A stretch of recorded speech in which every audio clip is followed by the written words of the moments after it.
Okay, Charles LeBlanc here. I'm in front of the legislator. I'm not my own hyper self. Supposed to do 23 days before the election.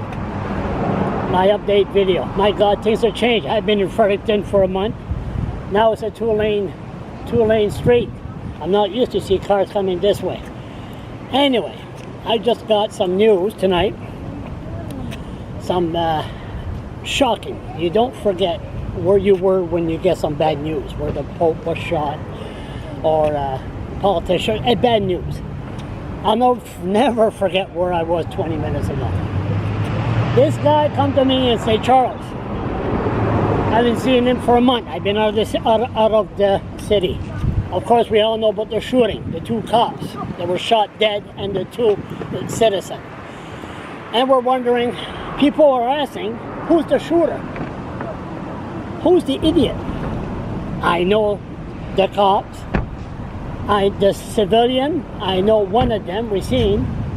Nobody knows the shooter. I just found out 20 minutes ago. I know the shooter. He's a buddy of mine. I don't call buddy. You see, when you're downtown Fredericton, you talk to people for years, you don't even know their first name. And what happened, I turned around, this guy called me over, and then two women were watching me when I said, I know the shooter. They ran across the street. Okay, so this guy, his name is Matthew. Put this coffee away. Matt, I didn't even know his first name.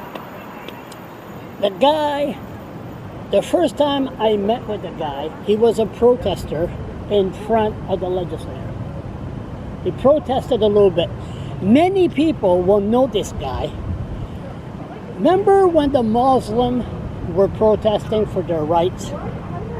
They were, what was it again? It was a protest against for Muslim rights.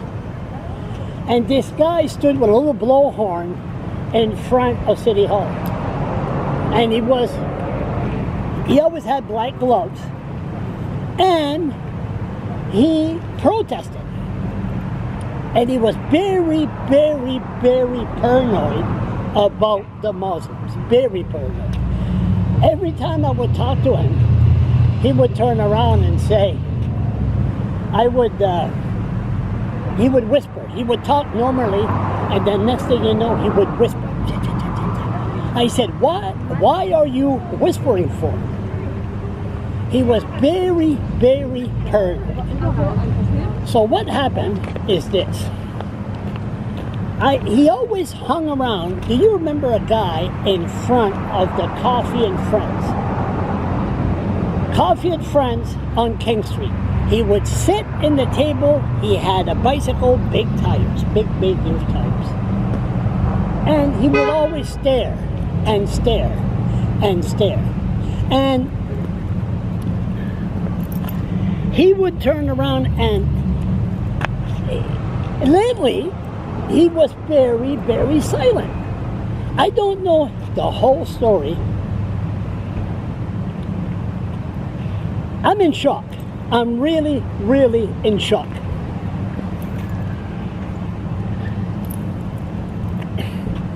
When the guy approached me on the street and told me who he was, that, I shouldn't even do this video, but anyway, I always talk about everything foolish or strange that happens to me. And this is one of them. I might as well. But when they approached me that I knew him, I asked, have I talked to him? Have I talked to him? And then once it hit me, they explained to me who he was. I said, oh my God, I'm surprised I didn't take a stroke. And I seen a cop across the street. He was parked there in front of King's Place. I haven't really sat down with a police officer since I've been here. And I was going to go talk to him. I just found out the news myself, and who was it? Fred Wazzo.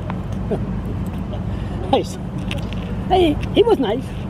Hey Charles, I said, I'll talk to somebody else. But is there something that I could have seen that could have stopped this? Was there any warnings? He never mentioned killing cops. He never mentioned killing anybody. He was just paranoid. As a matter of fact, tonight I was driving my bike and there was a guy sitting down on the bench, and I stopped and I said, are we still paranoid? I thought it was him. That was when I got out of the garrison. And I said, oh, wrong guy. So this is a shock. This is a shock. This is really, really a shock. I don't know where. I've been walking around like a zombie. Like I said, I shouldn't even do this. There was two young girls here. I said, you might be, they saw me set up the camera. And when I mentioned I know the killer, they ran across the street. I don't blame them. But this is very, very strange. Everybody said, oh yeah, they knew of him. But if you think hard, get your brain cell going. You've seen this guy in front of Coffee and Friends. He had sunglasses on. He had a bicycle with big tires. He wasn't a bad guy. He really, because I've been talking to him for, and what's scary is the cop that showed up to calm him down with the blowhorn was Jason Forward. And Jason Forward was the first one on the scene when the tragedy hit.